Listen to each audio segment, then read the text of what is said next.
Hello everybody and welcome back to my channel, or welcome to my channel if you guys are new. As you guys can probably tell if you guys have been following me for a really long time on this channel, I switched back to my old background. I'm probably not going to do this permanently. I have a very small filming room in case you guys didn't know, so every once in a while I just kind of like to rearrange things and then film in different areas, so I hope you guys don't mind.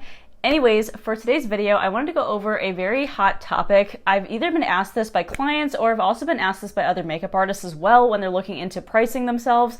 And this is the topic of why bridal makeup artist pricing is so much higher than normal special event makeup pricing. There's a lot of factors that go into this, by the way. It's not just one thing. But if I wanted to simplify this into one answer, it honestly would be your time and also the expenses that come with being a bridal makeup artist. And that's the reason why it's more expensive. The first topic that I want to cover is the fact that you're paying for time emailing and coordinating with brides, and that's the reason it's more expensive.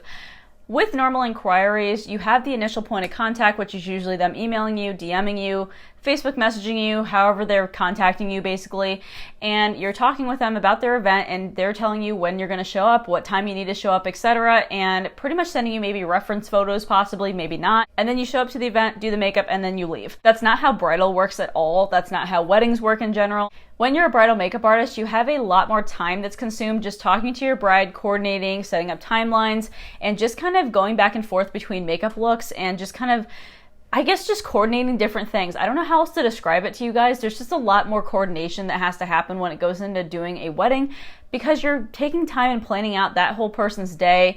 You're making sure the look's right. You're making sure that the products are right for them, etc. They want their makeup to turn out perfectly. You want your makeup to turn out perfectly. And yeah, between the two of you, there's just a lot of emailing and coordination going back and forth. I want to say that on average with each one of my brides, I think I send between 15 to 20 emails back and forth between each one of them.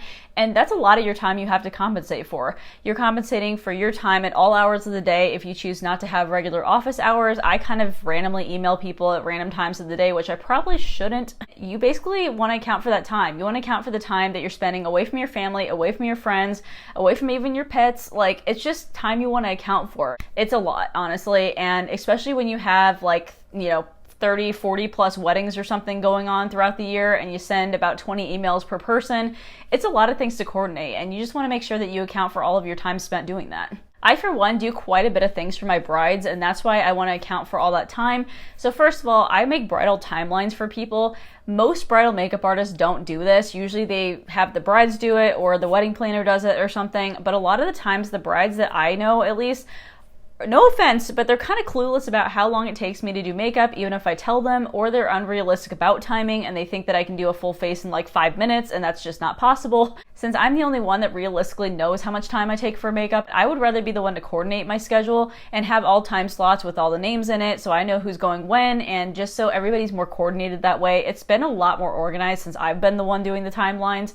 I did do a whole entire separate video over how you make timelines for your bridal clients, so if you guys have not checked out that video, I will be linking it up in the cards above, so definitely go ahead and check out that video. It is very helpful with some tips and tricks there. Besides making timelines for my brides, I make sure to have them send me reference photos. I talk about what they like and what they don't like about the reference photos that they sent me, and I just kind of go more in depth when it goes to actually coordinating with my brides. I want to make sure they get the ultimate bridal experience with me and there's no gray areas. I'm the kind of person that would rather ask 1,000,001 questions than not get the look right on the wedding day. I don't want any sort of gray areas going on because I don't honestly want to risk the bride not liking their makeup on the day of. Obviously, you have the bridal previews, which are completely fine, but if you have any sort of question or your bride just doesn't feel free to say anything to you, or they just don't feel like they get the right look from you, you definitely don't want that coming back on you. So you want to do as much emailing, coordinating, and also questioning as much as possible. So yeah, just accounting for time.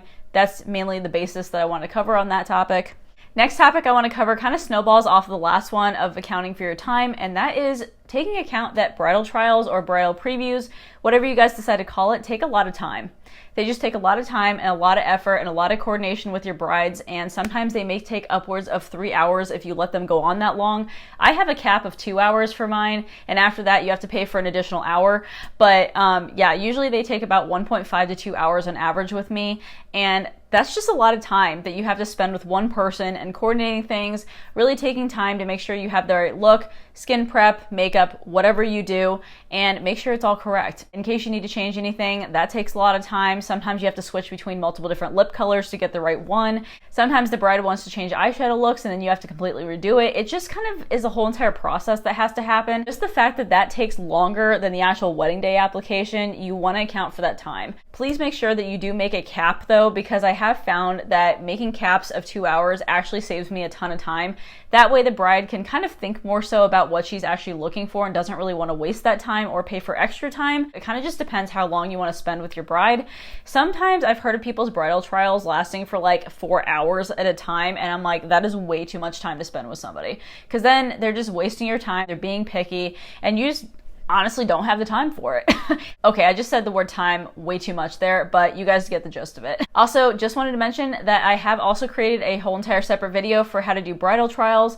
So if you guys have not checked out that video, definitely go ahead and check it out in the cards above. I mostly have a video for every single topic I think that you guys have asked me about now, at least bigger ones. So yeah, if you guys haven't checked out my Business for Makeup Artists playlist, then definitely check that out, because I have covered the majority of these topics on there. Anyways, going ahead and going on to the next topic here, because I feel like if I go on for very long, I'm going to start rambling and then it's going to take a while. Okay, so the next topic, it kind of combines two of these, I feel like. I think they're kind of pretty much the same thing. But first of all, you want to account for the fact that you're traveling to the actual wedding venues or somebody's house or wherever you're going on the day of. Usually you don't have a choice. Normally your clients cannot come to you on the wedding day because it's just not realistic to have them traveling back and forth. You're usually on a huge time crunch and you want to make sure you stick with their bridal timeline. My main point with this is that you want to account for your time traveling. For travel charges, I feel like it's kind of one of those gray areas, but I think you can do travel fees about like 3 different ways, to be totally honest. So number one, you can start doing a mileage fee. So basically start your mileage from when you leave your house and then when you end up to wherever you're going, and then also coming back as well. You want to make sure you count round trip, not just one way there, because you obviously do need to travel back. You can start doing mileage that way. You can also charge for an on-site fee, meaning that if you have to travel to your client, you charge them a flat fee for traveling to them instead of them coming to you. Or you can do what I did and have basically a certain mileage that you encompass and you include in your packages, and then after that mileage, you start doing a fee after that. Hopefully that made sense, but I do have a whole entire playlist over how to price yourself as a bridal makeup artist, and I did cover travel fees. So if you want to go ahead and check that out, I will be linking that up in the cards above. Besides just accounting for mileage, you also want to account for the fact that that is wear and tear on your vehicle, and you also probably need to fill up for gas at least once if you're at least going like more than 2 hours out of your way or something, and that's 4 hours round trip.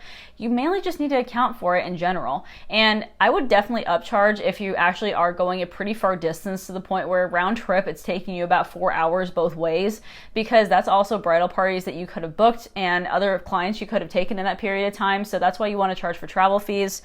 The other thing is you also want to account for the fact that you're physically hauling your kit around and it's very heavy. Like that can cause a lot of physical distress after a while.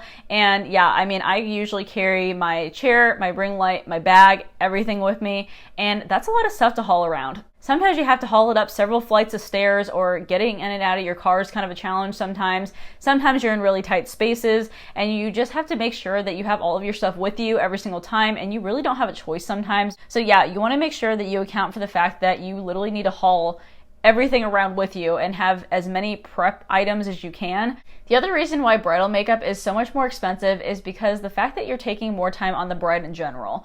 You're taking more time with her during the bridal previews, but you're also taking more time with her during the actual wedding day application, or at least you should be.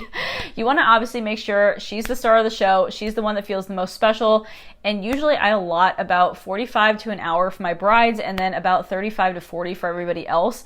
Not like I'm rushing or anything. I can usually get makeup applications done pretty quickly, but I usually like to spend at least 45 minutes with the bride, but usually an hour is like ideal to me, because I want to make sure that everything, and I mean everything, looks absolutely perfect. If she does not look perfect, she is not leaving my chair. I want to make sure I fix everything and just kind of critique little details or things that I might just randomly look over with certain bridesmaids or something. I just want to make sure that the bride looks absolutely perfect and everything is set and locked into place, because she's obviously going to have pictures being taken and going to have that makeup on for a very long amount of time, and I even want it looking good during her reception. This probably means that you will have more expensive products in your kit naturally, because a lot of more long-wearing products are a little bit more expensive, And you want to make sure that if you're charging your bride a more expensive price than the rest of them, that you're using really high quality and higher end products on the bride. You definitely want to make sure you're accounting for the fact that you do have higher end quality products in your kit. Besides just coordination and preliminary things on your end with emails and everything, when you actually get to the wedding day, you have so many things that are happening. You may be the very first wedding vendor that shows up during the day, and so you want to start off your day really, really well. You want to maintain positivity, and your energy level needs to be there, and you're just overall the one that kind of sets the mood for the day, to be completely honest. Like if the makeup doesn't turn out well or you're in a really bad mood, that's obviously not going to be a really good start for her day. The other thing that you may not know or may not think about is the fact that you're going to get interrupted multiple different times during the bride's actual application. It's going to happen.